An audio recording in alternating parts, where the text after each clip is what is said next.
الحمد لله نحمده ونستعينه ونستغفره ونؤمن به ونتوكل عليه ونعوذ بالله من شرور أنفسنا ومن سيئات أعمالنا من يهده الله فلا مضل له ومن يضلله فلا هادي له وأشهد أن لا إله إلا الله وأشهد أن محمدا عبده ورسوله أما بعد فإن خير الحديث كتاب الله وخير الهدي وهدي محمد صلى الله عليه وسلم وشر الأمور محدثاتها وكل محدثات بدعة وكل بدعة ضلالة وكل ضلالة في النار. أما بعد، الذي أرسله بالحق بشيرا ونذيرا وداعيا إلى الله بإذنه وسراجا منيرا. أما بعد فقد قال الله تبارك وتعالى في كلامه المجيد والفرقانه الحميد: أعوذ بالله من الشيطان الرجيم. بسم الله الرحمن الرحيم. يا أيها الناس اتقوا ربكم الذي خلقكم من نفس واحدة وخلق منها زوجها وبث منهما رجالا كثيرا ونساء واتقوا الله الذي تساءلون به والأرحام إن الله كان عليكم رقيبا. بسم الله الرحمن الرحيم. يا أيها الذين آمنوا اتقوا الله وقولوا قولا سديدا يصلح لكم أعمالكم ويغفر لكم ذنوبكم ومن يطع الله ورسوله فقد فاز فوزا عظيما. بسم الله الرحمن الرحيم. قاف والقرآن المجيد بل عجبوا أن جاءهم منذر منهم فقال الكافرون هذا شيء عجيب أإذا متنا وكنا ترابا ذلك رجع بعيد قد علمنا ما تنقص الأرض منهم وعندنا كتاب حفيظ. بعد أعوذ بالله من الشيطان الرجيم. بسم الله الرحمن الرحيم. اقرأ باسم ربك الذي خلق. وقال النبي صلى الله عليه وسلم: طلب العلم فريضة على كل مسلم. আলহামদুলিল্লাহ। উপস্থিত হামজা রাদিয়াল্লাহু আনহু জামে মসজিদের সম্মানিত প্রিয় শ্রদ্ধেয় মুসলিমবৃন্দ এবং পর্দার অন্তরালে অবস্থানরত সম্মানিতা দিনদার পরেশগার অবলা সরলা মা ও বোনেরা, খুতবার পূর্বেই অগণিত অসংখ্য শুকরিয়া জানাই সে মহান আল্লাহ সুবহানাহু ওয়া তাআলার দরবারে, যে মহান আল্লাহ সুবহানাহু ওয়া তাআলা আপনাকে আমাকে সুস্থ শরীর দান করেছেন, যে মহান আল্লাহ সুবহানাহু ওয়া তাআলা দীর্ঘ একটি সপ্তাহ পর দুনিয়াবী জীবনের সকল কর্মব্যস্ততাকে ফেলে রেখে এসে যে মহান আল্লাহ সুবহানাহু ওয়া তাআলা আপনাকে আমাকে ইংরেজি হিজরি সনের প্রথম বছরে প্রথম জুম্মায় যে আল্লাহ সুবহানাহু ওয়া তাআলা উপনীত করেছেন, কত মানুষ গত বছরের এই সময় দুনিয়ার মাঝ থেকে বিদায় নিয়ে চলে গিয়েছে। এরই মধ্যে যে আল্লাহ সুবহানাহু ওয়া তাআলা আপনাকে আমাকে এখন হায়াতে তাইয়্যিবা দান করছেন, ইবাদত বন্দিগি করার সুযোগ দান করেছেন, যে মহান আল্লাহ সুবহানাহু ওয়া তাআলা এই শুক্রবারের দিন জুম্মার দিন যে পৃথিবীর সূচনা হয়েছিল, যে এবং এই শুক্রবারের দিন আবারও এই পৃথিবীর সমাপ্তি ঘটবে, এই জুম্মার দিন আবারও কিয়ামত উদিত হবে, সেই দিনে যে আল্লাহ সুবহানাহু ওয়া তাআলা এত একটি মর্যাদা সম্পন্ন সাপ্তাহিক ঈদের দিনে যে আল্লাহ সুবহানাহু ওয়া তাআলা আপনাকে আমাকে আজানের পূর্বে মসজিদে এসে 2 রাকাত সালাত আদায় করে এবং জুম্মার খুতবা দেওয়া এবং আপনাকে শ্রবণ করার যে আল্লাহ সুবহানাহু ওয়া তাআলা তৌফিক দান করছেন, সেই রবের নিকট সকলেই অন্তরের অন্তরস্থল থেকে অসংখ্য শুকরিয়া জানাই, সকলেই বলি আলহামদুলিল্লাহ।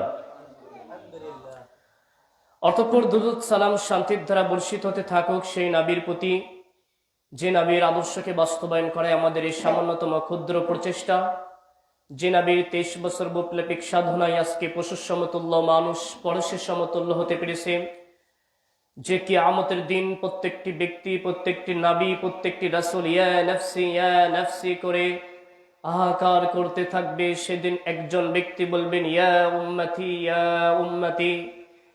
সেই শাফায়াতের কান্ডারি, মানবতার মুক্তির দূত, সাইয়্যিদুল মুরসালিন, সাইয়্যিদুল কাওনাইন, আহমদ মুস্তাফা মুহাম্মাদুর রাসূলুল্লাহ সাল্লাল্লাহু আলাইহি ওয়াসাল্লাম। সম্মানিত মসজিদের মুসলিমবৃন্দ, আজকের এই জুম্মার খুতবার আমার সংক্ষিপ্ত আলোচনার বিষয় নির্ধারণ করেছি ইসলামী শিক্ষার গুরুত্ব এবং মাদ্রাসা শিক্ষার গুরুত্ব। এ বিষয়ে পবিত্র কোরআন এবং সহিহ হাদিসের আলোকে বর্তমান সমাজ নিয়ে সংক্ষিপ্ত আকারে কিছু কথা বলার চেষ্টা করবো ইনশাআল্লাহ। ওয়া তাওফিকি ইল্লা বিল্লাহ। সম্মানিত উপস্থিতি, মহান আল্লাহ সুবহানাহু ওয়া তাআলা মহাগ্রন্থ আল কোরআনের সূরাতুল জুমারের মধ্যে বলছেন, হাল ইয়াস্তাউল্লাযীনা ইয়া'লামুন ওয়াল্লাযীনা লা ইয়া'লামুন ইন্নামা ইয়াতাযাক্কারু উলুল আলবাব। আল্লাহ সুবহানাহু ওয়া তাআলা বলছেন, হে নবী আপনি বলুন, যারা জানে আর যারা জানে না, যে ব্যক্তি জ্ঞানী আর যে ব্যক্তি জ্ঞানহীন, তারা কি কখনো সমান? ইন্নামা ইয়াতাযাক্কারু উলুল আলবাব, নিশ্চয় জ্ঞানীরা উপদেশ গ্রহণ করে। অত্র আয়াত থেকে যেটি প্রমাণিত হয় যে জ্ঞানী ব্যক্তি এবং যে ব্যক্তি জানে আর যে ব্যক্তি জানে না, তারা কখনো সমান হতে পারে না। যে ব্যক্তির চোখ আছে আর যে ব্যক্তির চোখ নাই, দুই ব্যক্তি একই রকম নয়। এজন্য ইলম জ্ঞান সবচেয়ে বেশি জরুরি আপনার আমার ইহকালীন জীবনে এবং পরকালীন জীবনের মুক্তির জন্য। মহান আল্লাহ সুবহানাহু ওয়া তাআলা 16 নম্বর সূরা সূরাতুন নাহলের 78 নম্বর আয়াতে বলছেন, আল্লাহ সুবহানাহু ওয়া তাআলা আপনাকে আমাকে এই পৃথিবীতে যখন মায়ের পেট থেকে পৃথিবীতে নিয়ে এসেছিলেন, আল্লাহ সুবহানাহু ওয়া তাআলা আপনাকে আমাকে জ্ঞানহীন অবস্থায় এই পৃথিবীতে আল্লাহ সুবহানাহু ওয়া তাআলা দিয়েছেন। অতঃপর আল্লাহ সুবহানাহু ওয়া তাআলা 17 নম্বর সূরা সূরাতুল বানী ইসরাঈলের 85 নম্বর আয়াতে আল্লাহ সুবহানাহু ওয়া তাআলা বলছেন যে, তারপর বান্দাদেরকে দুনিয়াতে যখন তারা এসেছে তাকে ইলম দান করা হয়েছে এবং এই ইলম সম্পর্কেও আবার কিয়ামতের দিন জিজ্ঞাসা করা হবে। সম্মানিত উপস্থিতি, এবং আল্লাহ নবী সাল্লাল্লাহু আলাইহি ওয়াসাল্লামকে আল্লাহ সুবহানাহু ওয়া তাআলা যখন পৃথিবীতে আল্লাহ সুবহানাহু ওয়া তাআলা প্রেরণ করেছিলেন আইয়ামে জাহেলিয়াতের সময়, সেই জাহেলিয়াতের সেই তৎকালীন সময়ে মুক্তির জন্য, হিদায়াতের জন্য সর্বপ্রথম আল্লাহ সুবহানাহু ওয়া তাআলা যখন ওহী নাজিল করেছিলেন, সর্বপ্রথম যে বাণীটি ছিল সেটা হচ্ছে ইকরা, পড়ো। সম্মানিত উপস্থিতি, সেই ইলম শব্দের শাব্দিক অর্থ হচ্ছে হলো জ্ঞান, বিদ্যা, বিজ্ঞান, শাস্ত্র ইত্যাদি। সম্মানিত উপস্থিতি, পৃথিবীতে যত জিনিস, যত বিষয়, যা কিছু রয়েছে সবকিছুর উপরে হচ্ছে বিদ্যা, জ্ঞান। জ্ঞানের পাশাপাশি কোনো কিছু হতে পারে না, জ্ঞানের সমপর্যায় আর কোনো কিছু হতে পারে না। সর্বপ্রথমে আমরা জানার চেষ্টা করব ইলমের গুরুত্ব, তার পরবর্তীতে ফজিলত, তার পরবর্তীতে আমরা জানব এই শিক্ষার প্রয়োজনীয়তা। সম্মানিত উপস্থিতি, ইলম হলো নবীগণের হচ্ছে মিরাস, আর সম্পদ হলো ধনীদের মিরাস। সম্মানিত উপস্থিতি, দেখুন আল্লাহ নবী সাল্লাল্লাহু আলাইহি ওয়াসাল্লাম বলছেন, আল উলামা ওয়ারাসাতুল আম্বিয়া, আলিমগণ হলো নবীগণের উত্তরসূরি। তাহলে দেখুন আল্লাহ সুবহানাহু ওয়া তাআলা ধন সম্পদ দিয়েছিলেন ফিরআউনকে, হামানকে, কারুনকে আল্লাহ সুবহানাহু ওয়া তাআলা ধন সম্পদ দিয়েছিলেন। আল্লাহ সুবহানাহু ওয়া তাআলা ইলম কাদের দিয়েছিলেন? আল্লাহ সুবহানাহু ওয়া তাআলা ইলম দিয়েছিলেন যুগে যুগে তার নবী রাসূলকে। সম্মানিত উপস্থিতি, যে কথা বলছিলাম, ইলম হলো নবীগণের মিরাস, আর সম্পদ হলো ধনীদের মিরাস। নিশ্চয় ইলম তার মালিককে পাহারা দেয়, কিন্তু সম্পদ তার মালিককে পাহারা দেয় না, বরং তার সম্পদকে পাহারা দিতে হয়। তার মানে আপনার আমার ভিতরে যখন ইলম থাকবে, ইলম তখন আপনাকে আমাকে পাহারা দিবে। আর যখন আপনার আমার সম্পদ থাকবে, ওই সম্পদকে তখন আপনাকে আমাকে পাহারা দিতে হবে। সম্পদ খরচ করলে কমে যায়, কিন্তু ইলম খরচ করলে কিন্তু কমে না। নিশ্চয়ই সম্পদের মালিক যখন মারা যায়, তখন সম্পদ থেকে ওই মালিককে পৃথক করা হয়। সম্পদ আর মালিক তখন আর এক থাকে না, পৃথক হয়ে যায়। কিন্তু ইলম, জ্ঞান, তার কবর অবধি পর্যন্ত, তার পরলৌকিক জীবনে তার ইলম চলে যায়। সম্মানিত উপস্থিতি, সম্পদের উপরে আপনার আমার যে হকগুলো রয়েছে, সম্পদের উপরে যেমন আপনার বহু হক রয়েছে, কিন্তু ইলমের উপরে আপনার আমার অন্যের প্রতি আপনি সম্পদ অর্জন করতেছি, দেখা যাচ্ছে ওই সম্পদের অনেক ভাগ বন্টন হয়ে যাচ্ছে, কিন্তু আপনার আমার ইলম কিন্তু আপনার অন্য কাউকে কিন্তু দিতে হচ্ছে না। তার মানে এটা না যে আপনার আমার জ্ঞান অনুযায়ী মানুষকে দাওয়াত দিচ্ছে না, বিষয়টা তা না, গুরুত্ব বোঝানোর জন্য বলা হচ্ছে। সম্পদ মুমিন ও কাফের ও ভালো মন্দ সকলে অর্জন করতে পারে, কিন্তু উপকারী ইলম, উপকারী জ্ঞান যেটা সকলেই অর্জন করতে পারে না। সম্পদ মানুষকে আল্লাহ সুবহানাহু ওয়া তাআলার বাধ্য থেকে অবাধ্য বানায়। সম্পদ মানুষকে আল্লাহ সুবহানাহু ওয়া তাআলা মানুষের সাথে মানুষের হিংসা, অহংকারে পরিণত করে তোলে। অথচ জ্ঞান এগুলো করে না, বরং জ্ঞান মানুষকে আল্লাহর পথে বাধ্য এবং মানুষের সাথে বিনয় আচরণের দিকে ধাবিত করে।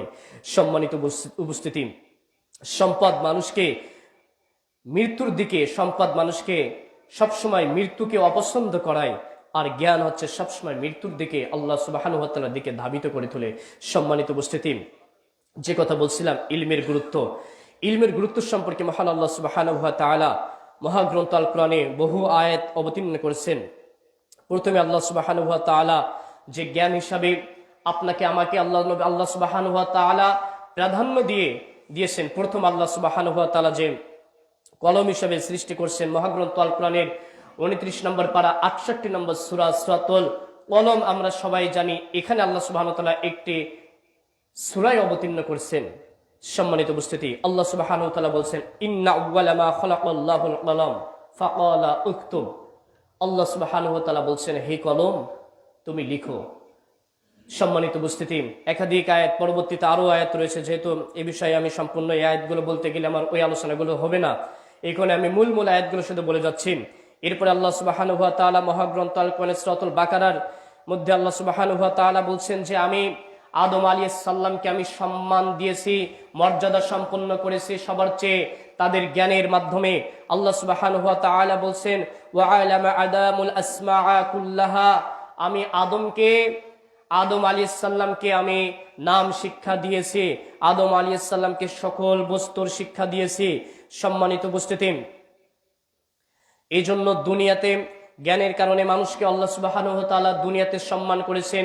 যুগে যুগে যেভাবে নবী রাসূলগণকে যেভাবে সম্মানিত করেছিলেন, ঠিক সেভাবেও আল্লাহ সুবহানাহু ওয়া তাআলা আরো ব্যক্তিদেরকে সম্মানিত করেছিলেন, যারা যেমন আমরা খিজির আলাইহিস সালামের নাম শুনছি, লোকমান আলাইহিস সালামের নাম শুনছি। এমন ভাবে আল্লাহ সুবহানাহু ওয়া তাআলা জ্ঞান দিয়ে তাদের মর্যাদা বৃদ্ধি করেছিলেন। সম্মানিত উপস্থিতি, এই জন্য ইলম যে জ্ঞান অর্জন করা সকলের উপরে আল্লাহ সুবহানাহু ওয়া তাআলা ফরজ হিসাবে আল্লাহ সুবহানাহু ওয়া তাআলা আপনার আমার উপরে আপর্তিত করেছেন। যে ইলম অর্জন করার জন্য আল্লাহ সুবহানাহু ওয়া তাআলা মহাগ্রন্থ আল কোরআনের 47 নম্বর সূরা সূরাতুল মুহাম্মাদের 19 নম্বর আয়াতে বলছেন, ফাআলাম, হে নবী আপনি আপনার সাহাবীদেরকে, আপনি আপনার উম্মতদেরকে বলে দেন, ফাআলাম তোমরা জেনে রাখো, তোমরা জ্ঞান অর্জন করো, লা ইলাহা ইল্লাল্লাহ, আল্লাহ ছাড়া কোনো উপাস্য নাই। সম্মানিত উপস্থিতি, আল্লাহ নবী সাল্লাল্লাহু আলাইহি ওয়াসাল্লাম বলছেন যে তলাবুল ইলমি ফারিদাহ আলা কুল্লি মুসলিমিন, প্রত্যেক মুসলমান নরনারীর উপরে জ্ঞান অর্জন করা ফরজ। শুধু তাই নয়, সহিহ বুখারীতে ইমাম বুখারী রাহিমাহুল্লাহ একটি অনুচ্ছেদ রচনা করেছেন, বাবুল ইলমি ক্বাবলুল কাউল ওয়াল আমাল, অর্থাৎ আপনার আমার কথা বলার পূর্বে, আমলের পূর্বে আপনার আমার জ্ঞান অর্জন করার কথা বলেছেন। সেখানেও একটি অধ্যায় নিয়ে এসেছেন। সম্মানিত উপস্থিতি, এই জন্য কথা ও কাজের পূর্বে আপনাকে আমাকে জ্ঞান অর্জন আগে করতে হবে। সম্মানিত উপস্থিতি, কারণ জ্ঞান হচ্ছে ইলম হলো সকল ইবাদতের মূল। সম্মানিত উপস্থিতি, কেন জ্ঞান যদি আপনি আমি অর্জন না করতে পারি, তাহলে কেন এ কথা বলা হয়েছে যে জ্ঞান হচ্ছে সকল ইবাদতের মূল? আপনি আমি যখন আমল করব, ইবাদত কবুলের পূর্ব শর্তের মধ্যে যে অন্যতম আপনার আমার ইবাদতটি একেবারে খাঁটি হওয়া এবং খালেস নিয়তে হওয়া। সম্মানিত উপস্থিতি, তাহলে দেখুন, আপনি আমি যখন আল্লাহ সুবহানাহু ওয়া তাআলার ইবাদত করব, ইবাদতটা খাঁটি কিনা, ইবাদতটা সঠিক কিনা, আপনাকে আমাকে সেটা যাচাই বাছাই করার জন্য কিন্তু ইলম প্রয়োজন, আপনার আমার জ্ঞান কিন্তু প্রয়োজন। সম্মানিত উপস্থিতি, আপনার আমার যদি তাওহীদ সম্পর্কে যদি জ্ঞান না থাকে, আপনি আমি আল্লাহ সুবহানাহু ওয়া তাআলার ইবাদত করতেছি, অথচ আল্লাহ সুবহানাহু ওয়া তাআলাকে যদি আপনি আমি না চিনি, তাহলে ইবাদতের যে আপনি আমি যে স্বাদ, এই স্বাদটি তো আপনি আমি পাবো না।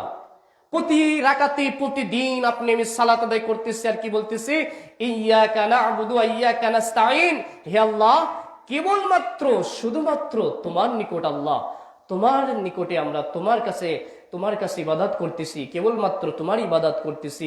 ইহদিনাস সিরাতাল মুস্তাকিম, কেবলমাত্র হে আল্লাহ তুমি আমাদেরকে সরল সঠিক পথ দেখাও।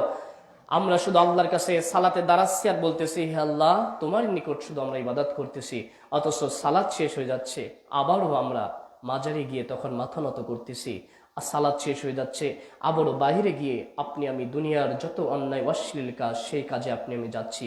অথচ এই সালাতে এসে আল্লাহ সুবহানাহু ওয়া তাআলাকে কি বলেছিলাম, সেই ইলম আপনার আমার ভিতরে না থাকার কারণে আপনি আমি দেখা যাচ্ছে আবার অন্যায় অশ্লীল কাজের সাথে জড়িয়ে যাই। সম্মানিত উপস্থিতি, এই জন্য শিরিক কোনটা, বিদআত কোনটা, কোনটা পাপ, কোনটা হারাম, কোনটা সুন্নাহ, কোনটা নেকির কাজ, আপনার আমার ইলম না থাকলে তো আপনি আমি এটা তো যাচাই বাছাই করতে পারবো না। এর জন্য ইলম অর্জন করা অতীব জরুরি।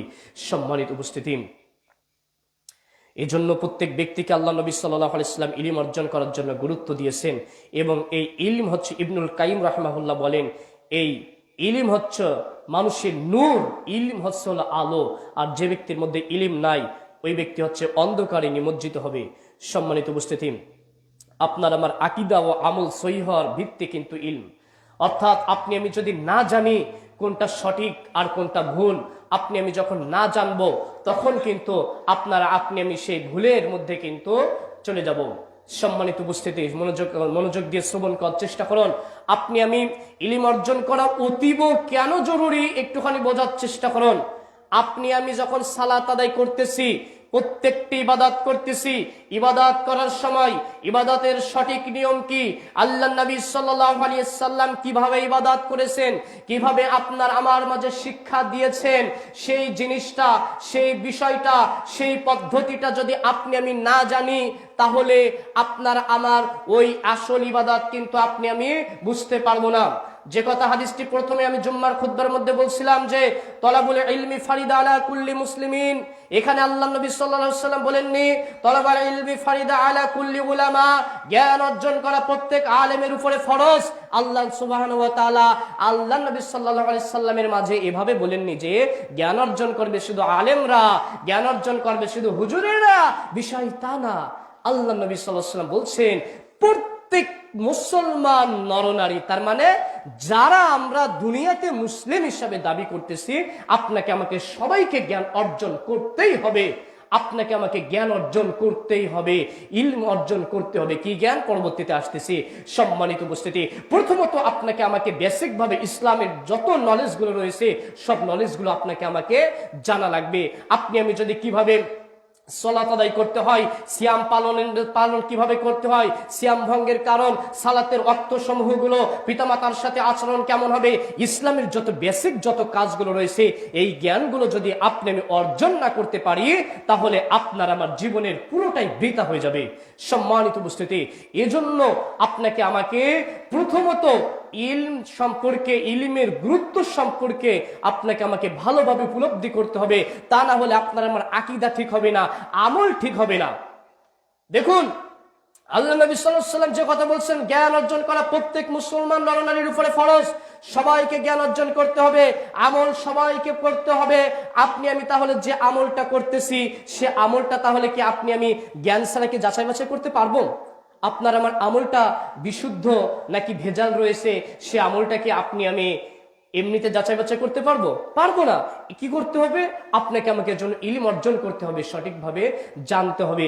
কারণ দেখুন, বাজারে আপনি আমি যখন যাচ্ছি, বাজারে আলুটা পচা কি আলুটা ভালো, সেটুকু আপনার আমার বিবেচনা করার কিন্তু ক্ষমতা রয়েছে। বাজারে যখন যাচ্ছি, বেগুনের ভিতরে পোকা রয়েছে কি পোকা নাই, সে জিনিসটা কিন্তু আপনি আমি যাচাই বাছাই করতেছি। কিন্তু যে দুনিয়ার আমলের উপরে নির্ভর করে আপনার আমার অনন্তকাল চিরস্থায়ী জীবন কাটবে, তাহলে আমি যে সালাত আদায় করতেছি, আমি কিভাবে সালাত আদায় করতেছি, আমি যে আমলগুলো করতেছি, এই আমলগুলো শরীয়তের কোথায় রয়েছে একটু কি যাচাই বাছাই করার প্রয়োজন নয়? আমাদের তো প্রয়োজন বোধ মনে করতে হবে এবং যাচাই বাছাই তো করতে হবে। যে আমরা দুনিয়াতে দেখুন, আমরা যখন জমি ক্রয় করি, আমরা জমি ক্রয় করার সময় কিন্তু ওই জমির খতিয়ান নাম্বার, কত সালের রেকর্ড, ওই জমির মৌজা নাম্বার, জমির সার্বিক বিষয় কিন্তু আমরা সুন্দরভাবে খতিয়ে আমরা স্পষ্টভাবে আমরা দেখি। কেন?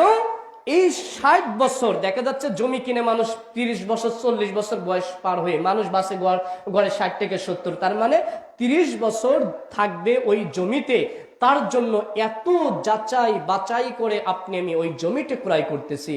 কিন্তু আপনার আমার যে আমলের উপরে নির্ভর করে অনন্তকাল চলবে, তাহলে সেই আমলটা কতটুকু সঠিক, কতটুকু ঠিক আছে কিনা, এটুকু কি আপনাকে আমাকে একটু যাচাই বাছাই করতে হবে না? অবশ্যই করতে হবে। আর সেটুকু করার জন্য কি করতে হবে? ইলম অর্জন করতে হবে। এই ইলমের মাধ্যমে আপনার আমার আমল সহি শুদ্ধ, আমল সঠিক কিনা সেটা যাচাই বাছাই হবে।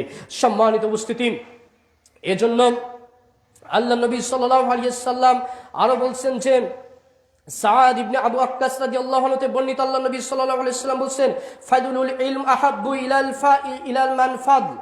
ইবাদতের মর্যাদা অপেক্ষা ইলমের মর্যাদা বেশি। আপনি আমি ইবাদত অর্জন করে যে নেকি পাচ্ছি, তার চেয়ে অধিক নেকি আপনি আমি পাচ্ছি ইলম আল্লাহ সুবহানাহু ওয়া তাআলার ইলম আপনি আমি যখন অর্জন করব, ওগুলো হচ্ছে ইবাদতের মর্যাদার মধ্যে পড়বে। সম্মানিত উপস্থিতি, শুধু তাই নয়, দেখুন ইলম হচ্ছে এমন জিনিস যেটি ইমাম আহমদ ইবনে হাম্বল রাহিমাহুল্লাহ বলছেন। কথাগুলো মনে রাখার চেষ্টা করবেন সকল ইমামগণ। কোন ইমামগণ, বিদ্বানগণ কি বলছেন? ইমাম আহমদ ইবনে হাম্বল রাহিমাহুল্লাহ তিনি বলছেন, ইলম হচ্ছে এত জরুরি, মানুষের খাদ্য পানীয় মানুষের জন্য যত বেশি জরুরি, তার চেয়ে ইলম অর্জন করা বেশি জরুরি। ইমাম আহমদ ইবনে হাম্বল রাহিমাহুল্লাহ বলছেন, একটা মানুষের খাদ্য যতটুকু বেশি প্রয়োজন, তার চেয়ে ইলম অর্জন করা বেশি জরুরি। কারণ খাদ্য মানুষ 2 থেকে 3 বার পান করে, কিন্তু মানুষের শ্বাস নিঃশ্বাস যতবার বাইর হয়, তার টোটাল সময়টা জ্ঞানের মাধ্যমে চলতে হয় না? আপনি আমি যখন খাবো, পানি পান করবো, পানি পান করার জন্য কি ইসলামের নিয়ম নাই? আপনি আমি যখন সারা দিন চলাফেরা করব, এগুলোর কারণে তো আপনার আমার জ্ঞান দরকার। এজন্য জ্ঞানের বিকল্প, ইলমের বিকল্প কিছুই নাই। সম্মানিত উপস্থিতি, এরপরে দেখুন, যে কথা প্রথমে বলছিলাম, ইলম হলো নবীদের উত্তরাধিকার। সম্মানিত উপস্থিতি, যে কথা আগে বলছিলাম, নবীগণ হচ্ছে যারা ইলম অর্জন করবে তারা হলো নবীদের উত্তরসূরি। সম্মানিত উপস্থিতি, এরপরে আবু হুরায়রা রাদিয়াল্লাহু আনহু থেকে বর্ণিত, আল্লাহ নবী সাল্লাল্লাহু আলাইহি ওয়াসাল্লাম বলছেন, একদা আবু হুরায়রা রাদিয়াল্লাহু আনহু একটি বাজার অতিক্রম করছিলেন, যেটি তিরমিজির মধ্যে হাদিসটি আছে। আবু হুরায়রা রাদিয়াল্লাহু আনহু মদিনায় এক বাজারে অতিক্রম করছেন, তখন বাজারে দাঁড়িয়ে বললেন, হে বাজারের লোক সকল, তোমাদের ওইখানে যাওয়া থেকে কিসে তোমাদেরকে বিরত রাখলো?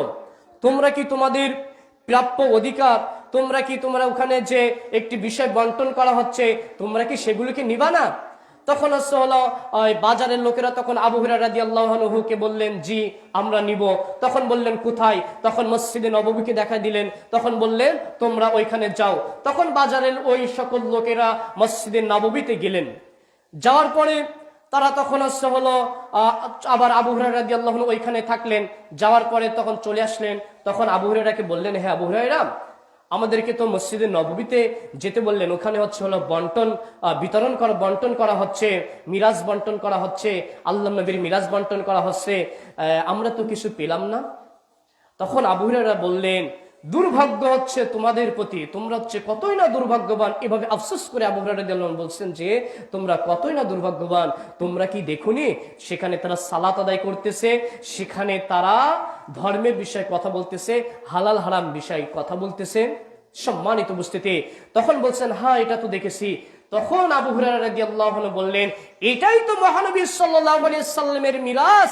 আমাদের নবী সাল্লাল্লাহু আলাইহি সাল্লাম আমাদের মাঝে কোনো সম্পদ রেখে যাননি, তবে তিনি মিরাজ হিসাবে রেখে গিয়েছেন আল্লাহ সুবহানাহু ওয়া তাআলার শিক্ষা, ইলম, জ্ঞান রেখে গিয়েছেন। এজন্যই তো এই হাদিসটি তারপরে বলা হয় যে আল উলামা ওয়ারাসাতুল আম্বিয়া, মহানবী সাল্লাল্লাহু আলাইহি সাল্লাম এবং নবী রাসূলগণের মিরাস হলো আলেমরা। কারা?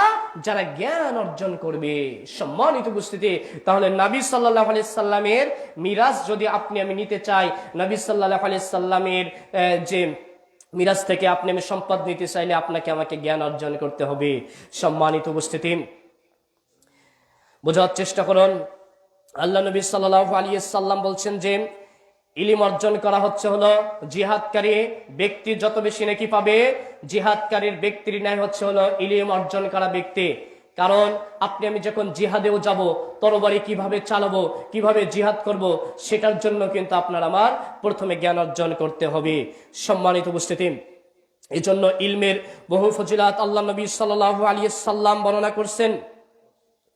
জ্ঞান অর্জনের জন্য আল্লাহ নবী সাল্লাল্লাহু আলাইহি সাল্লাম বহু ফজিলাত আপনার আমার মাঝে বর্ণনা করেছেন। শুধু তাই নয়, আল্লাহ নবী সাল্লাল্লাহু আলাইহি সাল্লাম এমন এমন ভাষা বলছেন যে যেগুলোকে আপনাকে আমাকে অন্তরকে প্রশান্ত করার মতন।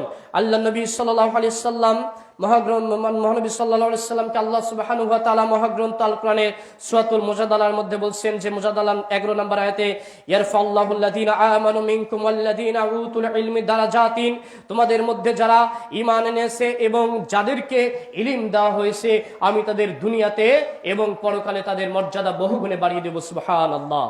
সম্মানিত উপস্থিতি, এইভাবে আল্লাহ নবী সাল্লাল্লাহু আলাইহি সাল্লাম আরো বলছেন, মান সালাকা তরিকান ইয়ালতামিসু ফিহি আলাইহি সাহাল্লাল্লাহু বিহি তরিকান ইলাল জান্নাহ।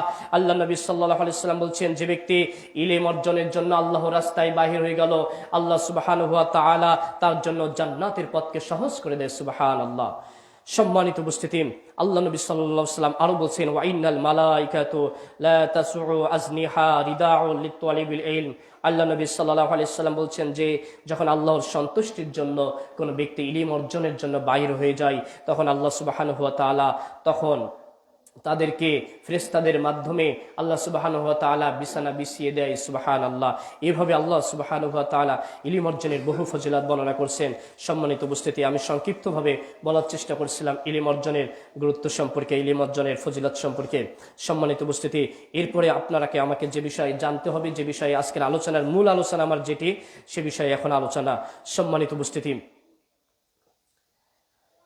আজকে এখন নতুন বছর চলে এসেছে এবং দেখা যাচ্ছে আমরা এখানে সবাই অভিভাবক এবং আমরা ছাত্র, সবাইকে আমাদের এই বিষয়গুলো খুব গুরুত্ব দিয়ে ভাবতে হবে এবং বোঝার চেষ্টা করতে হবে। সম্মানিত উপস্থিতি, আজকে বর্তমান সময়ে আমাদের যে শিক্ষা ব্যবস্থাগুলো রয়েছে, প্রচলিত শিক্ষা যে ব্যবস্থাগুলো রয়েছে, আসলে এই শিক্ষা আপনার আমার জন্য কি বয়ে নিয়ে আসতেছে, আপনার আমার সন্তানের জন্য কি বয়ে নিয়ে আসতেছে, সেটা আপনাকে আমাকে প্রথমে নিজেকে অনুধাবন করতে হবে। আল্লাহ সুবহানাহু ওয়া তাআলা আপনাকে আমাকে জ্ঞান দিয়েছেন, আল্লাহ সুবহানাহু ওয়া তাআলা আপনাকে আমাকে মেধা দিয়েছেন। সম্মানিত উপস্থিতি, মনে রাখার চেষ্টা করতে হবে, যারা আমরা এখানে সবাই মনে রাখার চেষ্টা করবেন যে বিষয়টি, মানুষকে সম্মান করে বর্তমান সময়ে দুইটা কারণে। একটা হচ্ছে হলো আপনার আমার দুনিয়াতে কি কি অর্জন করতেছে তার অর্থ সম্পদের কারণে, আর একটা মানুষকে সম্মান করে তার জ্ঞানের কারণে, তার ইলমের কারণে মানুষ মানুষকে সম্মান করে। কিন্তু মানুষের যার টাকা রয়েছে, অর্থ সম্পদ রয়েছে, ওই মানুষের যখন অর্থ সম্পদটি শেষ হয়ে যায়, ওই মানুষকে কিন্তু আর কোনো মানুষ সম্মান করে না। আর যে ব্যক্তির জ্ঞান ছিল, ইলম ছিল, ওই ব্যক্তির সম্মান যত দিন যাচ্ছে ওই ব্যক্তির সম্মান আরো বেশি বৃদ্ধি হচ্ছে। সুবহানাল্লাহ। সম্মানিত উপস্থিতি, যে বিষয়ে আমি বলার চেষ্টা করতেছিলাম, তাহলে আপনাকে আমাকে এখন কি করতে হবে? দুনিয়াতে যারা রয়েছে, আমরা এখন অভিভাবক যারা রয়েছে, আপনাকে আমাকে ভাবতে হবে আপনার আমার সন্তানের জন্য। আপনার আমার দেখা যাচ্ছে শিক্ষা তো বয়সের শেষ নাই, আপনার আমার শিক্ষা তো আছে, কিন্তু আপনার আমার সন্তানের জন্য আমি জীবনে তার কি উপহার দিচ্ছি, বা আপনি আমি নিজের জীবন নিয়ে একটু কল্পনা করার চেষ্টা করুন। আপনার আমার সন্তান থেকে আপনি আমি কি আশা করতেছি বোঝার চেষ্টা করুন। যুগে যুগে অসংখ্য ধনী ব্যক্তিরা ছিল, অসংখ্য যাদের মিলিয়ন বিলিয়ন ট্রিলিয়ন পর্যন্ত কোটি কোটি টাকা ছিল, ডলার ছিল। তাহলে সেই সকল ব্যক্তিদের কয়জনের নাম আপনার আমার মাঝে আজকে মনে রয়েছে? আপনাকে আমাকে সর্বপ্রথম ভাবতে হবে আপনার আমার সন্তান থেকে আপনি আমি কি আশা করতেছি। আপনার আমার সন্তানকে জীবনে আমি কোন পর্যায়ে দেখতে চাই? তাকে টাকার মেশিন বানাতে চাই, নাকি আমি আদর্শ মানুষ বানাতে চাই? আপনাকে আমাকে প্রথমত প্রত্যেকটি গার্জিয়ানকে, প্রত্যেকটি পিতামাতাকে এই জিনিসটা অন্তরে উপলব্ধি করতে হবে। টাকা যদি থাকতো, টাকায় যদি জীবনের সবকিছু হতো, তাহলে যুগে যুগে যে সকল বড় বড় ধনী ব্যক্তিরা রয়েছে তাদের জন্য আজকে মানুষ দোয়া করত, তাদের নাম ইতিহাসের পাতায় কিন্তু থাকতো, অথচ তাদের পাতায়, ইতিহাসের পাতায় তাদের নাম নাই। অথচ আজকে ভেবে দেখুন, ইবনুল কাইম রাহিমাহুল্লাহ, আহমদ ইবনে হাম্বল রাহিমাহুল্লাহ, ইমাম বুখারী রাহিমাহুল্লাহ, ইমাম ইবনে তাইমিয়া রাহিমাহুল্লাহ, এভাবে বহু আলেমের নাম, বহু ব্যক্তিদের নাম আজও কিন্তু আমাদের হৃদয়ে লালিত হয়। তাদের জন্য কিন্তু আমরা দোয়া করি। আমরা দেখুন বাংলাদেশে, দেখুন আমরা আমাদের বাংলাদেশের জাতীয় কবি কাজী নজরুল ইসলামের নাম কিন্তু সবাই আমরা জানি, সবাই তার জন্য প্রাণ খুলে আমরা দোয়া করে, সবাই তার জন্য প্রশংসা করে, তার বই পুস্তক কিন্তু এখনো পড়ানো হয়। অথচ সেই সময়ের একজন প্রখ্যাত ধনী ব্যক্তি ছিল, কিশোরগঞ্জে বাড়ি, তার নাম হচ্ছে সিরাজুল ইসলাম। এখনকার মানুষ আমরা তার নামই কিন্তু কেউ জানি না। সেই সময় কাজী নজরুল ইসলামদের সময়ে সেই সময় ধনী ব্যক্তি তারা ছিল। তাহলে দেখুন, ওই ধনী ব্যক্তির নাম কি এখন জাতি মনে রেখেছে, নাকি ওই শিক্ষায় যে ব্যক্তি বেশি সচেতন ছিল, শিক্ষায় সংস্কার করছিল, তার নাম জাতি মনে রেখেছে? শিক্ষার। সম্মানিত উপস্থিতি, এভাবে যুগে যুগে যত মানুষ যাদের ইলম বেশি গভীরতা ছিল, যারা ইলম অর্জন করেছিল, মৃত্যুর পরেও তাদের ওই ইলমটা সাদকে জারিয়া হিসাবে থেকে যাবে। আর আপনি আমি দুনিয়াতে যদি সম্পদ অর্জনের জন্য যদি আপনি আমি নিজেকে যদি আপনি আমি সেদিকে তৈরি করে, আপনার আমার শুধু সম্পদই অর্জন হবে, আপনার আমার আর কিছু তৈরি হবে না। এজন্য অভিভাবকদের আপনাকে আমাকে সবাইকে ভাবতে হবে, আপনার আমার এই কোমলমতি আপনার আমার এই কোমলমতি আদরের সন্তানকে আপনি আমি ক্ষণস্থায়ী সম্পদ বানাতে চাই, নাকি চিরস্থায়ী সম্পদ বানাতে চাই? প্রত্যেকটি পিতামাতাকে এই জিনিসটা ভাবতে হবে। কারণ শিক্ষা, জ্ঞান ওই ব্যক্তিকে দুনিয়াতে তো শান্তিতে রাখবে, পরকালেও তো মুক্তি দিবে, এবং মৃত্যুর পর শত শত বছর কিয়ামত পর্যন্ত জাতি ওই ব্যক্তিকে মনে রাখবে। কি ইমাম আহমদ ইবনে হাম্বলের নাম কি মানুষ মুছাতে পারবে? তাহলে আপনি আমি যদি এখন সন্তানকে যদি ইমাম আহমদ ইবনে হাম্বলকে তৈরি করা সম্ভব নয়, তাদের যদি সম্ভব ছিল, আপনার আমার জন্য কেন সম্ভব নয়? আপনি আপনার আমার সন্তানকে, এই যেমন বিংশ শতাব্দীর যুগ শ্রেষ্ঠ মুহাদ্দিস ছিল শেখ নাসরুদ্দিন আলবানী রাহিমাহুল্লাহ, তিনি যদি যুগ শ্রেষ্ঠ এমন মুজাদ্দিদ ব্যক্তি হতে পারেন, তাহলে এখন সময়ে আপনার আমার ঘর থেকে আপনার আমার সন্তান এমন ব্যক্তি কেন হতে পারবে না? সেইভাবে পিতামাতাকে আপনাকে আমাকে ভাবতে হবে, আমার সন্তানকে আমি এখন কি তৈরি করতে চাচ্ছি, আমার সন্তানটা আমি ভবিষ্যতে কেমন দেখতে চাচ্ছি। পিতামাতাকে আপনাকে আমাকে ভাবতে হবে। কারণ এই অর্থ সম্পদ, আপনি অর্থ সম্পদের পিছনে আপনার আমার সন্তানকে যদি গড়ে যায়, এটা হচ্ছে ক্ষণস্থায়ী, আপনার আমার ক্ষণস্থায়ী, এবং এটার মাঝে ফিতনা রয়েছে। কিন্তু আপনার আমার সন্তানকে যদি প্রকৃত সুশিক্ষা দিতে পারি, প্রকৃতভাবে বড়ভাবে যদি বিখ্যাত একেবারে ইসলামের পাণ্ডিত্যপূর্ণ আলেম যদি তৈরি করতে পারি, ওই ব্যক্তি ওই সন্তান সে তো নিজে ইবাদত করবে, নিজে জাতির জন্য উম্মার জন্য খেদমত করতে পারবে, আর পিতা আপনিও তো সেদিন সারা জীবন আপনি নেকি পেয়ে যাবেন মৃত্যুর পরেও। সম্মানিত উপস্থিতি, প্রথমত পিতামাতাকে ডিসিশন নিতে হবে আমার সন্তানকে আমি কোন পথে আমার সন্তানকে আমি নিয়ে যাচ্ছি। সম্মানিত উপস্থিতি, এজন্য ইলমের যে নিয়ামত, ইলমের মতো বড় নিয়ামত পৃথিবীতে আর কিছু হতে পারে না। কারণ সম্পদ হচ্ছে মানুষকে জালিম বানায়, আর ইলম হচ্ছে মানুষকে দয়াবান বানায়। সম্পদ মানুষকে কৃপণ বানায়, আর ইলিম মানুষকে হচ্ছে দানশীল বানায়। সম্পদ মানুষকে অভদ্র বানায়, আর ইলিম হচ্ছে মানুষকে ভদ্র ও শালীন বানায়। সম্পদ মানুষকে ধোঁকাবাজি শিখায়, আর ইলিম মানুষকে হচ্ছে সততা শিখায়। সম্পদ মানুষকে জাহান্নামে নিয়ে যায়, আর জ্ঞান মানুষকে জান্নাতে নিয়ে যায়। সম্মানিত উপস্থিতি, এজন্য বাংলায় একটি প্রবাদ রয়েছে, যে প্রবাদটি আমরা সবাই জেনে থাকি, শিক্ষা জাতির মেরুদণ্ড। কিন্তু আপনার আমার শিক্ষার ভিতরে যদি গলত থাকে, শিক্ষার ভিতরে যদি ভুল থাকে, শিক্ষা যদি সুশিক্ষা না হতে পারে, যেমন মেরুদণ্ড যেমন সোজা হয়ে মেরুদণ্ড না থাকলে যেভাবে দাঁড়াতে পারি না, এই শিক্ষার মাঝে যদি ত্রুটি থাকে তাহলে আপনি আমি সোজা হয়ে দাঁড়াতে পারবো না। এজন্য সুশিক্ষাই হবে জাতির মেরুদণ্ড। এজন্য আপনার সন্তানকে যদি সোজা করে দাঁড়াতে চান, আপনার সন্তানকে যদি আপনি সোজা করে দাঁড়িয়ে রাখতে চান, সন্তানকে সুশিক্ষা প্রদান করা লাগবে। সম্মানিত উপস্থিতি, এজন্য যে শিক্ষা মানুষকে প্রকৃত অর্থে মানুষ বানায়, নীতি আদর্শবান বানায়, মানুষের সাথে তার আচার কেমন হবে, মানুষের সাথে তার ব্যবহার কেমন হবে, তার পিতামাতার সাথে কেমন আচরণ করবে, তার জীবন কিভাবে পরিচালনা করবে, হালাল জিনিস কোনটা, হারাম জিনিস কোনটা, এই জিনিস যদি আপনার সন্তানকে আপনি যদি না শিখান, সুশিক্ষা যদি না শিখান পিতামাতা হিসাবে, আপনার পিতামাতা ব্যর্থ হয়ে যাবেন। সম্মানিত উপস্থিতি, এর জন্য আপনাকে সন্তানকে প্রথমত শিখাতে হবে আপনার তার নৈতিক যে আদর্শগুলো রয়েছে, পিতামাতার এই জ্ঞান সর্বপ্রথমে দেওয়া লাগবে। শিখাতে হবে আল্লাহ সুবহানাহু ওয়া তাআলা তার স্রষ্টার পরিচয়, এবং সে স্রষ্টার বান্দার প্রতি কি হকগুলো রয়েছে, এগুলো প্রত্যেক পিতামাতাকে তার সন্তানকে শিখাতে হবে। সম্মানিত উপস্থিতি, এই জন্য আল্লাহ নবী সাল্লাল্লাহু আলাইহি সাল্লাম বলছিলেন, তলাবুল ইলমি ফারিদা আলা কুল্লি মুসলিমিন, প্রত্যেক নরনারীর উপরে, প্রত্যেক মুসলমান নরনারীর উপরে জ্ঞান অর্জন করা ফরজ। তবে কোন জ্ঞান?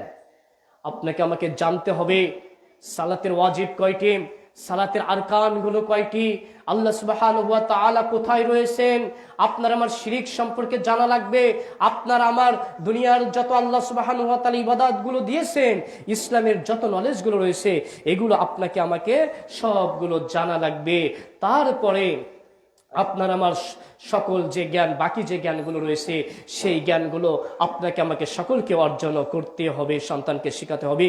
সম্মানিত উপস্থিতি, আজকে বর্তমান সময়ে আমরা দেখা যায় সন্তানকে আমরা শুধু ভাবি যে সন্তানকে জ্ঞান অর্জন করাবো, কোন জ্ঞান, সেই জ্ঞান বলে দেখা যাচ্ছে আমরা শুধু ভেবে থাকি যে হলো এই যে কোরআন হাদিস শিখাবো, আর হলো আর কিছু শিখালাম না, এইভাবে চলবে।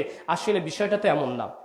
আবার দেখা যাচ্ছে যারা মাদ্রাসা বিমুখ যারা রয়েছে, তারা ভাবে জাগতিক শিক্ষা ভাবতে হবে। আমরা দুনিয়াতে যে শিক্ষা, ডাক্তার, ইঞ্জিনিয়ার, বিসিএস ক্যাডার সহ অন্যান্য যত যা কিছু করতে হবে, এই শিক্ষাগুলো আমাদের সন্তানদের মাঝে দিতে হবে। আমরা পিতামাতা, গার্জিয়ানরা আমরা এই জিনিসটা ভেবে থাকি, অথচ আপনার আমার সন্তানকে সর্বপ্রথম যে জিনিসটা শেখাতে হবে, আদর্শ যে শিক্ষা, এই শিক্ষাটা সর্বপ্রথম শিক্ষা দেওয়ার পরে তার সব শিক্ষা আপনাকে আমাকে সন্তানকে দেওয়া যেতে পারে, দিতে হবে। তাই যদি না হয় উম্মাহগুলো ধ্বংস হয়ে যাবে। সম্মানিত উপস্থিতি, কারণ দেখুন আজকে বর্তমান সময়ে এই দুইটা শিক্ষাও দরকার। একটা হচ্ছে আপনার কোরআনের যে শিক্ষা, হাদিসের শিক্ষা, ইসলামী মূল্যবোধ যে আখলাক, এই বিষয়টি শিক্ষা দেওয়া। দুই নাম্বার যে বিষয়টি জাগতিক শিক্ষা দেওয়া। একটা সন্তান প্রথমে যেভাবে ইলম অর্জন করবে, তার আল্লাহ কোথায় আছে, তার রাসূল কে আছে, তার ইবাদত কেমন হবে, পিতামাতার সাথে আচার ব্যবহার কেমন হবে, এই শিক্ষা অর্জন করবে। এই শিক্ষা নেওয়ার পরে ওই সন্তান তখন ডাক্তার হবে, ওই সন্তান তখন ইঞ্জিনিয়ার হবে, ওই সন্তান তখন বিসিএস ক্যাডার হবে। এই সন্তান যখন সুশিক্ষা নিবে, আগে ইসলামের শিক্ষা নিবে, ওই সন্তান তখন গিয়ে আর ডাক্তার হিসেবে গিয়ে ডাকাতি করবে না, মানুষকে এইভাবে গলা কাটা করে কসাইয়ের মতো ডাক্তারের আর অভ্যাস রাখবে না। সম্মানিত উপস্থিতি, এজন্য সন্তানকে সর্বপ্রথম কোরআন হাদিস শিক্ষা দেওয়ার সাথে সাথে আপনাকে এই শিক্ষাগুলো দিতে হবে। তবে আমাদের দেশের শিক্ষা ব্যবস্থাটা উল্টো, মানুষের মনোভাবও উল্টো, সবকিছু উল্টে গিয়েছে। কারণ এখন অধিকাংশ প্রতিষ্ঠানগুলো একমুখী শিক্ষা প্রতিষ্ঠান। এখনো বহু প্রতিষ্ঠান এমন রয়েছে সমাজের, আপনি তাকালে বুঝতে পারবেন, যেখানে আপনার কোরআন হাদিস শিক্ষা দেওয়া হচ্ছে, বিশেষ করে যে কওমি কেন্দ্রিক যে প্রতিষ্ঠানগুলো, আপনি ভাবলে বুঝতে পারবেন, একভাবে কোরআন হাদিস পড়তেছে তো পড়তেছে, অথচ তার দুনিয়ার জাগতিক কোনো সে জ্ঞান রাখে না। আমার কথার বিরুদ্ধে অনেকে হয়তো এখানে যুক্তি উপস্থাপন করতে পারেন, তবে যুক্তি নিয়ে আসবেন ইনশাআল্লাহ। সম্মানিত উপস্থিতি, তবে এখন যেভাবে, বিশেষ করে এখন আলিয়া মাদ্রাসাগুলো, অন্যান্য মাদ্রাসাগুলো এখন যেভাবে আগাচ্ছে, তারা সব পড়ালেখাগুলো, ইসলামী জ্ঞানগুলো এবং দুনিয়ার জাগতিক যে জ্ঞান, সব জ্ঞানগুলো আজকে আমাদের সমাজে কিন্তু আজকে তারা বিস্তার করতেছে। সম্মানিত উপস্থিতি, আপনার এই জ্ঞানগুলো যখন দেওয়া না হবে, বোঝার চেষ্টা করুন, একটি সন্তানকে, একটি ছাত্রকে যখন প্রথমত কোরআন হাদিসের শিক্ষা দেওয়া হবে, যখন ইলমের শিক্ষা দেওয়া হবে, কিভাবে তার বাবা মায়ের সাথে আচার ব্যবহার করতে হয়, তা আল্লাহ সুবহানাহু ওয়া তাআলার জ্ঞান সম্পর্কে প্রকৃতভাবে তার দ্বীন ইসলামের যত নিয়ম কানুন রয়েছে, তার হালাল হারাম বিষয়, সব বিষয় যখন জ্ঞান দেওয়া হবে, তখন ওই ছেলেটি তখন গিয়ে কিন্তু আর অন্যায় কাজ করতে পারবে না। এজন্য সন্তানকে সর্বপ্রথম ধর্মীয় শিক্ষায় শিক্ষিত করার পরে আপনার সন্তানকে আপনার যেদিকে আপনি উম্মার খেদমত করতে পারেন সেখানে আপনি নিয়ে যেতে পারেন। কারণ একটি বিষয় বোঝার চেষ্টা করুন, বর্তমানে আজকে আমরা যে এই একমুখী শিক্ষা প্রতিষ্ঠানের কারণে আজকে শিক্ষা প্রতিষ্ঠানগুলো থেকে বা যেগুলো বাহির হচ্ছে সবগুলো আজকে দুর্নীতির সাথে সম্পৃক্ত থাকতেছে। আজকে দেখুন, এই বাংলাদেশে, আমাদের দেশে যে সকল ছাত্ররা, আজকে বোঝার চেষ্টা করুন, আজকে একমুখী শিক্ষা থাকার কারণে সব ছাত্ররা একমুখী পড়ালেখা করতেছে, তাদের ধর্মীয় জ্ঞানটুকু আমাদের বর্তমানে আমাদের বাংলাদেশের সিলেবাসে সঠিকভাবে কিন্তু দেওয়া নাই। বিশেষ করে আমাদের শিক্ষার বড় বড় প্ল্যাটফর্মের যে অংশগুলো রয়েছে, আজকে বাস্তব যে কথাগুলো বোঝার চেষ্টা করুন, আজকে আমাদের দেশের যে জাতীয় যে সমস্যাগুলো রয়েছে, সুদ ঘুষ দুর্নীতি, যত দখলবাদ চাঁদাবাজি, এই সকল যারা করতেছে সবগুলো এই সকল দুর্নীতির সাথে যারা সম্পৃক্ত, কোন রিক্সা চালক কিন্তু বড় বড় দখলের সাথে, বড় বড় যে সকল টেন্ডারবাজি যারা করতেছে, যে সকল চাঁদাবাজি যারা করতেছে, কোন একজন রিক্সা চালক, কোন একজন কৃষক এটার সাথে কিন্তু সংযুক্ত নয়।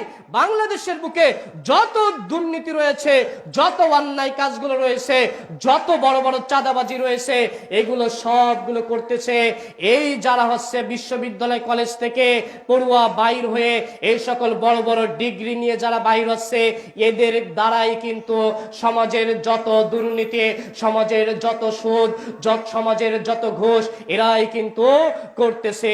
সম্মানিত উপস্থিতি, আজকে বোঝার চেষ্টা করুন, আজকে বর্তমান সময়ে আজকে বিশ্ববিদ্যালয়ের হলরুমগুলোতে প্রকাশ্যে এখন মানুষ খুন করা হচ্ছে। যেসব কক্ষে থাকার কথা ছিল বই খাতা কলম, সেই সব কক্ষে আজকে ছাত্রদের রুমগুলোতে থাকতেছে বিদেশি অস্ত্রের গুদাম করে রাখা হচ্ছে। শিক্ষার্থীদের যেসব বেডরুমগুলোতে থাকার কথা ছিল বই খাতা কলমের তাক, সেখানে আজকে পাওয়া যায় দামি দামি মদের বোতল আর অস্ত্রের ঝাঁক। এগুলো আজকে আমাদের শিক্ষা প্রতিষ্ঠানগুলো এইভাবে চলতেছে।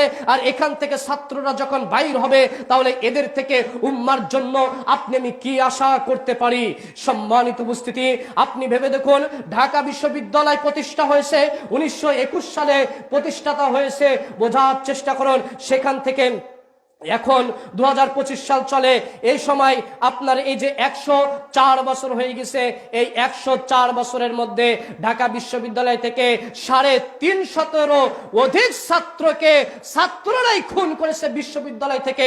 অথচ বাংলাদেশের মধ্যে আপনি প্রখ্যাত যে সকল মাদ্রাসাগুলো, ইসলামী শিক্ষার যে প্রতিষ্ঠানগুলো রয়েছে, যেমন প্রাচীন বাংলাদেশের একটি মাদ্রাসা চট্টগ্রামের হাটহাজারী মাদ্রাসা, যেটা 19 শতকে যেটি প্রতিষ্ঠাতা হয়েছে, সেখানে 125 বছরের অধিক সময় হয়ে গেছে, অথচ আপনি সেখান থেকে 19টা ছাত্র দেখাতে পারবেন না সেখানে খুন করা হয়েছে।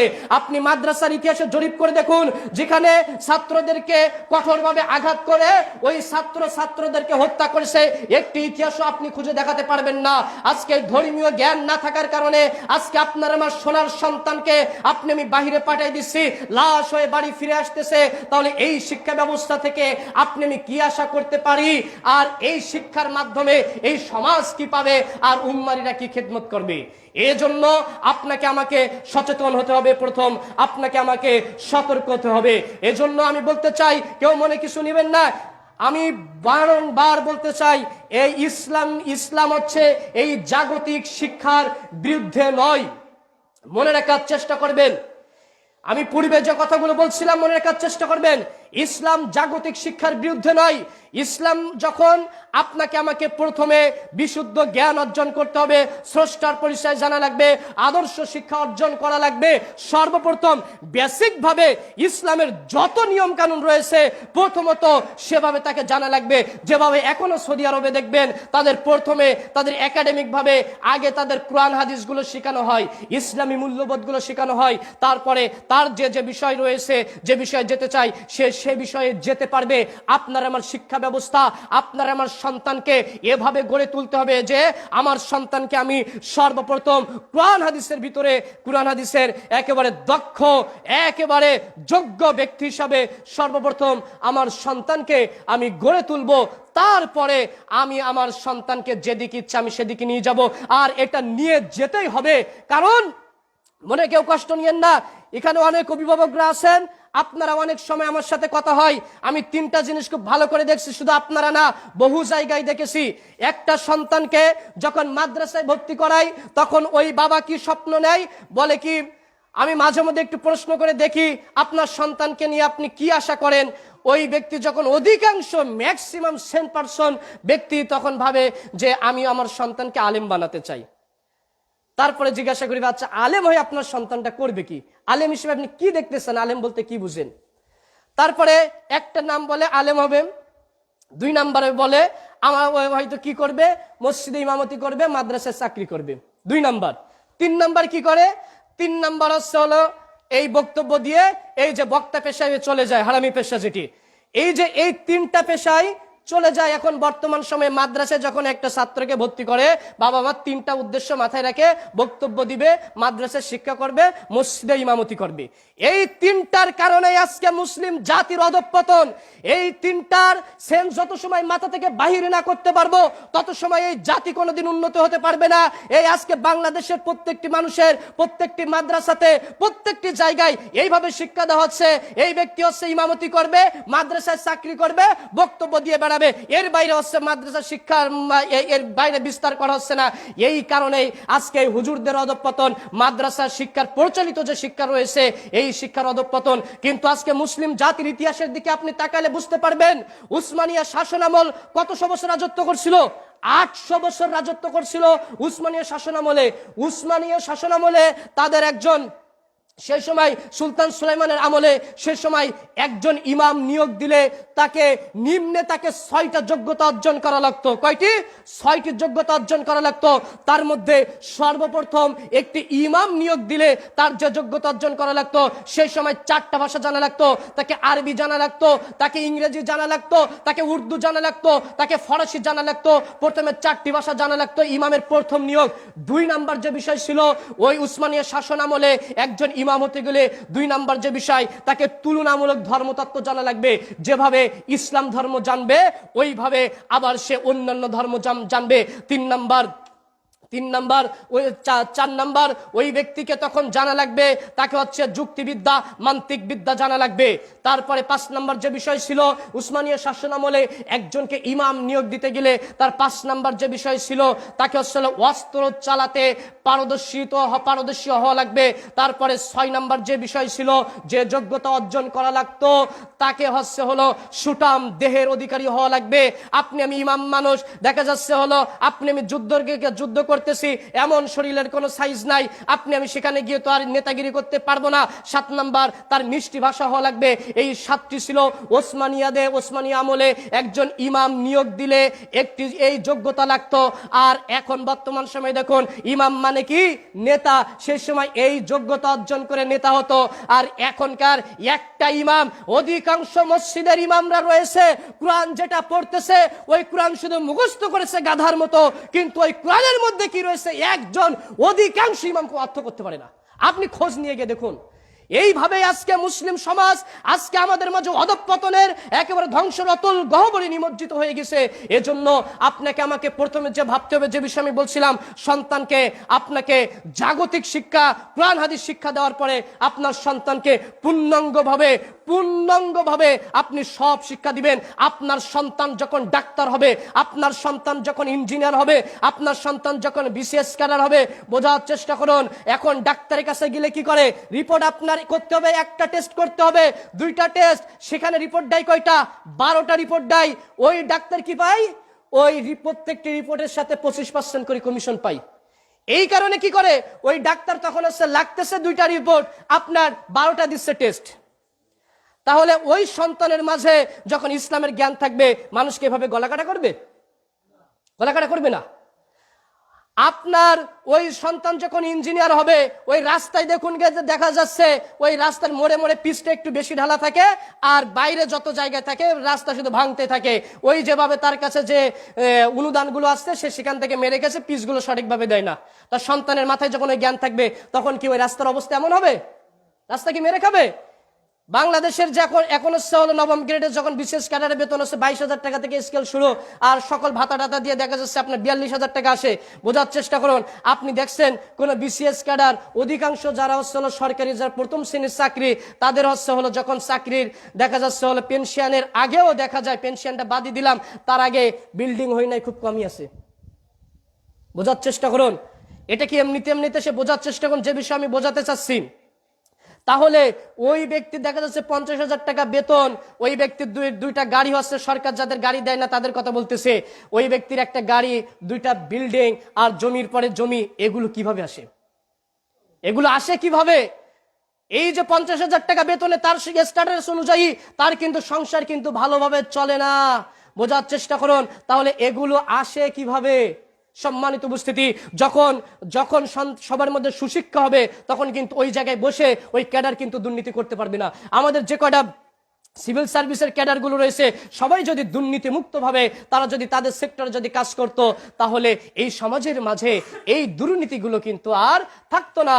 এজন্য আমি বলতে চাচ্ছি, কোরআন হাদিসের বিশুদ্ধ জ্ঞান আপনাকে যখন দিতে হবে, দেওয়ার পরে ওই সন্তান তখন রাষ্ট্রের সর্বসেক্টরে চলে যাবে, ওই রাষ্ট্র তখন সোনালী সমাজ হয়ে যাবে। তখন এই বাংলাদেশ পরপর কয়বার দুর্নীতিতে চ্যাম্পিয়ন হয়েছে? পরপর বাংলাদেশ দুর্নীতিতে চ্যাম্পিয়ন হচ্ছে।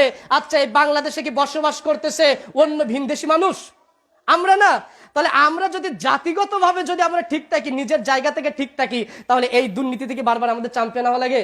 এখন কিন্তু আপনি মিডল ইস্টের কান্ট্রিতে আপনি যখন যাবেন, এখন বাংলাদেশের বাঙালিদেরকে শ্রমিক হিসাবে কিন্তু নিতে চায় না। যারা প্রবাসী ভাই রয়েছেন তারা কিন্তু এটা ভালোভাবে জানেন, খুব যাচাই বাছাই করে, কারণ ওইখানেও গিরা চুরি করে। তাহলে এগুলো কারা করতেছে ভাই? এগুলো তো আমরা করতেছি। এজন্য প্রথম যে বিষয় বলছে, সন্তানকে সুশিক্ষা আপনাকে আমাকে দেওয়া লাগবে। আপনি সন্তানকে যখন সুশিক্ষা দিবেন, বেসিক কোরআন হাদিসের জ্ঞান যখন দিবেন, তারপরে আপনার সন্তানকে আপনি বিসিএস ক্যাডার বানাবেন, সন্তানকে ডাক্তার বানাবেন, সন্তানকে আপনি ইঞ্জিনিয়ার বানাবেন। কারণ এই শুধু মাদ্রাসায় খেদমত করতেছে, এই মাদ্রাসায় পড়ালেখা করে বিষয় তা না। এই ডাক্তার হবে যখন, ডাক্তার সৎ হলে বেশি খেদমত হবে উম্মার জন্য।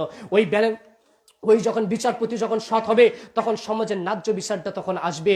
ওই সমাজের যত সেক্টরের মানুষ যখন যারা থাকবে, তখন সঠিকভাবে শিক্ষাটা আসবে। আলহামদুলিল্লাহ, এখন বাংলাদেশে এই শিক্ষাটা এখন বর্তমানে বহুভাবে এখন পরিচালিত হচ্ছে। সম্মানিত উপস্থিতি, এজন্য আপনাকে আমাকে সেই ব্যবস্থাটা নিয়ে আসতে হবে।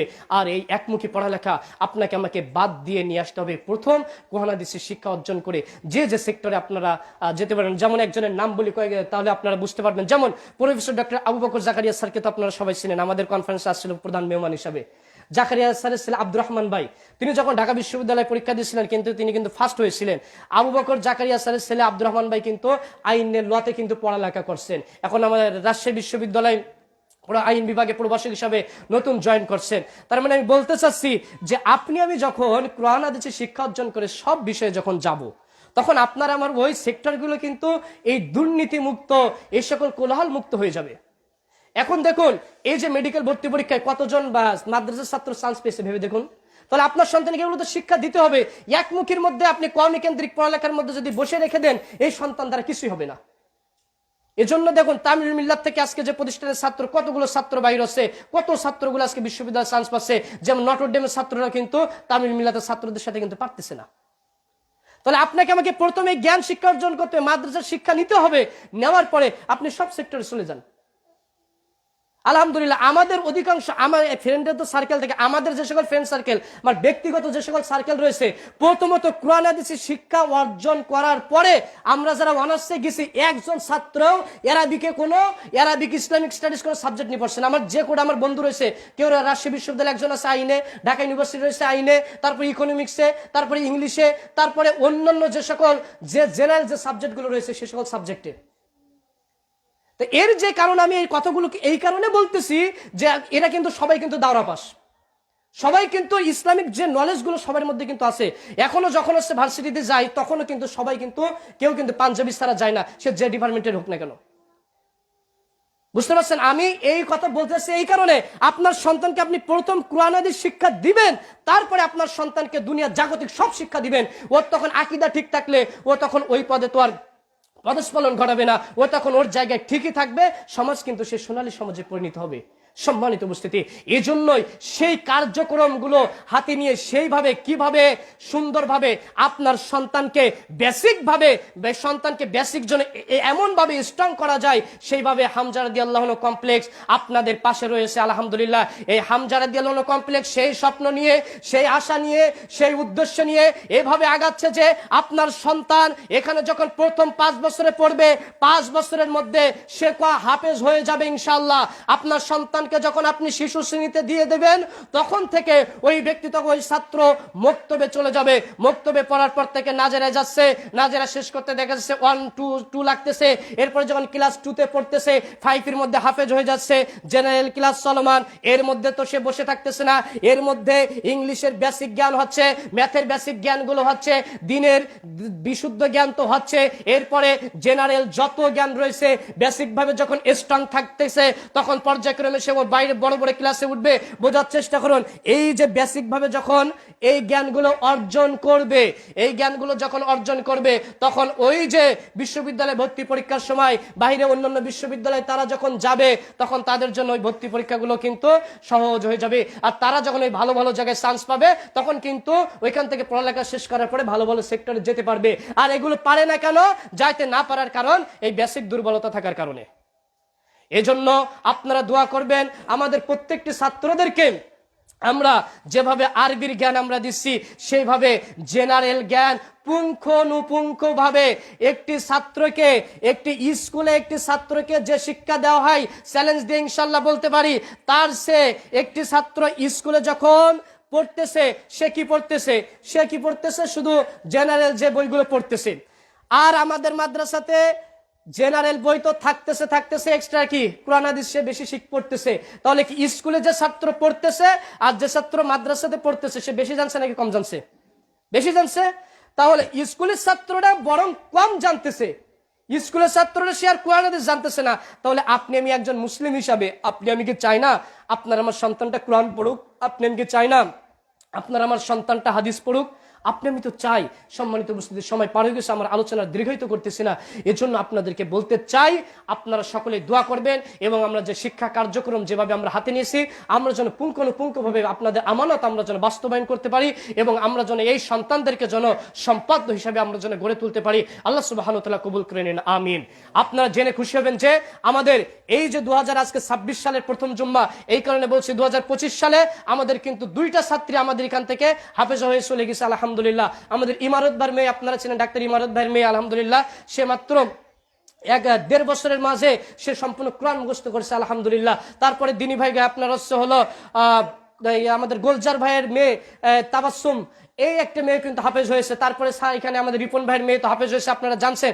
এই যে আমাদের যে পড়ালেখার যে একটি সিস্টেম, বিশেষ করে আমাদের পড়ালেখার যে আমরা বিশেষ করে আমাদের পুরুষ মহিলা মাদ্রাসা আমাদের দুইটা শাখা আপনারা সবাই জানেন, এই যে পড়ালেখার যে অল্প সময়ের মাঝে কিভাবে একটি ছাত্র হাফেজ হতে পারে, কিভাবে একটি ছাত্র হাফেজা হতে পারে সে বিষয় নিয়ে, এবং তার জেনারেল যে ক্লাসগুলো রয়েছে এগুলো কিন্তু গ্যাপ যাচ্ছে না, কিভাবে একজন দক্ষ এবং যোগ্য ব্যক্তি হিসাবে, যোগ্য ছাত্রছাত্রী হিসেবে গড়ে উঠতে পারে, সেভাবে কিন্তু আমরা আমাদের কার্যক্রমগুলো আমরা শুরু করছি আলহামদুলিল্লাহ। শুধুমাত্র আপনাদের দোয়া চাই এবং আপনাদের সন্তানকে সেই উপযুক্ত যোগ্য ব্যক্তি হিসাবে আপনারা গড়ে তোলার জন্য অবশ্যই হামজা কমপ্লেক্স প্ল্যাটফর্ম আপনাদের জন্য রয়েছে। আর আপনারা তো ইতিমধ্যে জানেন এখানে যে কয়টা ছাত্র রয়েছে প্রত্যেকটি ছাত্র আলহামদুলিল্লাহ বক্তব্য দিতে উপযোগী, এবং এখানে ছোট ছোট বাচ্চার মধ্যে 14 জন বাচ্চা খুতবা দিতে প্রস্তুত, তার মধ্যে 8 জন বাচ্চা বিভিন্ন মসজিদে খুতবা দিয়েছে, বাকিগুলো শিডিউল পাই নাই, এখনো দেয় নাই। প্রত্যেকটি বাচ্চা আপনি দেখার চেষ্টা, ওই যে রিপন ভাইয়ের ছেলে ছোট মানুষ কথা বলতে পারে না, তারপরে তার কাছে জিজ্ঞাসা করে দেখুন এই প্রতিযোগিতায় সে কথা বলছিল। তাহলে এই যে বড় বড় যে প্রাপ্তিগুলো হচ্ছে, ছোট ছোট বাচ্চা মাত্র 1-2 বছরের মধ্যে প্রাপ্তিগুলো হচ্ছে, তাহলে আজকে এত বড় একটি প্ল্যাটফর্ম, আপনার আমার বাড়ির পাশে আপনার আমার প্রতিষ্ঠান, অথচ আপনি আমি এই সুযোগ থেকে যদি বঞ্চিত হয়ে যায় তাহলে মনে রাখার চেষ্টা করবেন আপনার আমার মতো হতভাগা কিন্তু আর কেউ থাকবে না। এর জন্য মনে রাখার চেষ্টা করবেন এই প্রতিষ্ঠানটি আমাদের সবার প্রতিষ্ঠান। এজন্য আমরা এমন আশা উদ্দেশ্য নিয়ে আমরা আগাচ্ছি, আপনারা সকলে পরামর্শ দিয়ে দোয়া দিয়ে, যেখানে আমাদের ভুল ত্রুটিগুলো রয়েছে, মানুষ মাত্রই ভুল করবে, আমাদের যদি কোনো ত্রুটি বিচ্যুত মনে হয় আমাদের সাথে এসে বসে পরামর্শ দিবেন, সেগুলো আমরা সংশোধন করে নিব। কিভাবে এই প্রতিষ্ঠানটি শুধু দক্ষিণবঙ্গের নয় পুরো বাংলাদেশের মধ্যে একটি মডেল হিসেবে যেন গড়তে পারি, এবং পুরো বাংলাদেশের ছাত্রী যেন এখানে এসে যেন অধ্যয়ন করে তারা যেন বিশ্বের সর্বত্র যেন ছড়িয়ে যেতে পারে, সে তৌফিক দা আল্লাহ সুবহানাহু ওয়া তাআলা দান করুক। আপনারা সকলে দোয়া করবেন, পরামর্শ দিবেন, সবাই মিলে আমরা অত্র প্রতিষ্ঠানটি যে মডেল মাদ্রাসা, আমরা সেই মডেল হিসেবে যেন আমরা গড়ে তুলতে পারি, আর সেভাবে যেন আমরা আমাদের ছাত্রদেরকে আমরা যেন সেভাবে শিক্ষা দিতে পারি। আল্লাহ কবুল করেন, আমিন। ওয়া আখির দাওয়ানা আলহামদুলিল্লাহি রাব্বিল আলামিন। আলহামদুলিল্লাহ রাব্বিল আলামিন ওয়া আকিবাতু লিল মুত্তাকিন ওয়া সলাতু ওয়া সালামু আলা আশরাফিল আমবিয়া ওয়াল মুরসালিন ওয়া আলা আলিহি ওয়া আসহাবিহি আজমাইন। ইন্নাল্লাহা ওয়া মালাইকাতাহু ইউসাল্লুনা আলান নবী ইয়া আইয়ুহাল্লাযীনা আমানু সাল্লু আলাইহি ওয়া সাল্লিমু তাসলিমা। আমরা সকলে দুরূদ ইব্রাহিম পাঠ করি। আল্লাহুম্মা সাল্লি আলা মুহাম্মাদ ওয়া আলা আলি মুহাম্মাদ কামা সাল্লাইতা আলা ইব্রাহিম ওয়া আলা আলি ইব্রাহিম ইন্নাকা হামিদুম মাজিদ। আল্লাহুম্মা বারিক আলা মুহাম্মাদ ওয়া আলা আলি মুহাম্মাদ কামা বারাকতা আলা ইব্রাহিম ওয়া আলা আলি ইব্রাহিম ইন্নাকা হামিদুম মাজিদ। আল্লাহুম্মা আইজ্জিল ইসলাম ওয়াল মুসলিমিন ওয়া আযিল শিরক ওয়াল মুশরিকিন। ربنا آتنا في الدنيا حسنة وفي الآخرة حسنة وقنا عذاب النار. ربنا ظلمنا أنفسنا وإن لم تغفر لنا وترحمنا لنكونن من الخاسرين. হে আল্লাহ, আমরা দোয়া করি আমাদের বাড়িতে হাসপাতালে যারা রয়েছে আল্লাহ সুবহানাহু ওয়া তাআলা সকলকে শিফায়ে কামলা দান করুক, আমিন। আমরা সকলে দোয়া করি আল্লাহ সুবহানাহু ওয়া তাআলা আমাদের সকলকে সার্বিক জীবনে পবিত্র কোরআন এবং সহিহ রাসূলকে গড়ার তৌফিক দান করুক, আমিন। হে আল্লাহ, আমাদের মাঝে যারা অসুস্থ রয়েছে সবাইকে আল্লাহ তুমি শিফায়ে কামলা দান করো, আমিন। হে আল্লাহ, আমাদের যে সকল পিতামাতা কঠিন কবরের মধ্যে চলে গেছে, হে আল্লাহ সকলের কবরের আযাব মুক্ত করে দিয়ে জান্নাতুল ফেরদাউসের বাসিন্দা বানিয়ে নাও, আমিন। হে আল্লাহ, যে সকল পিতামাতা দুনিয়াতে যারা রয়েছে, হে আল্লাহ তুমি তাদের সকলের পাপকে মোচন করে দাও, আমিন। হে আল্লাহ, তোমার নিকট অন্তরস্থল থেকে আমরা সকলেই দোয়া করি, হে আল্লাহ অত্র প্রতিষ্ঠানকে আল্লাহ তুমি কবুল করে নাও, আমিন। হে আল্লাহ, এখানকার ছাত্রদের হে আল্লাহ তুমি কবুল করে নাও, আমিন। হে আল্লাহ, যে সকল অভিভাবকগণ আমাদের কাছে আমানত রেখে গেছেন তাদের সন্তানকে যে আশা উদ্দেশ্য নিয়ে, যে সৎ আশা উদ্দেশ্য নিয়ে যারা রেখে দিয়েছেন, আমরা যেন তাদের সকলের আশা উদ্দেশ্য আমরা যেন রক্ষা করতে পারি, আমিন। হে আল্লাহ, এই সোনাম কোমলমতি সোনামণিদেরকে আমরা যেন সঠিক সুশিক্ষা দিয়ে হে আল্লাহ আমরা যেন তাদের জীবনকে কোরআন এবং সহিহ সুন্নাহর আলোকে জীবন যেন গড়াতে পারি, আমিন। আল্লাহ সুবহানাহু ওয়া তাআলা আমাদের সকলকে আদব আখলাক নবী সাল্লাল্লাহু আলাইহি ওয়াসাল্লামের আদর্শে আমাদের আদর্শিত হওয়ার তৌফিক দান করুক, আমিন। ফাদখুরুনি আযকুরকুম ওয়াশকুরুলি ওয়া লা তাকফুরুন।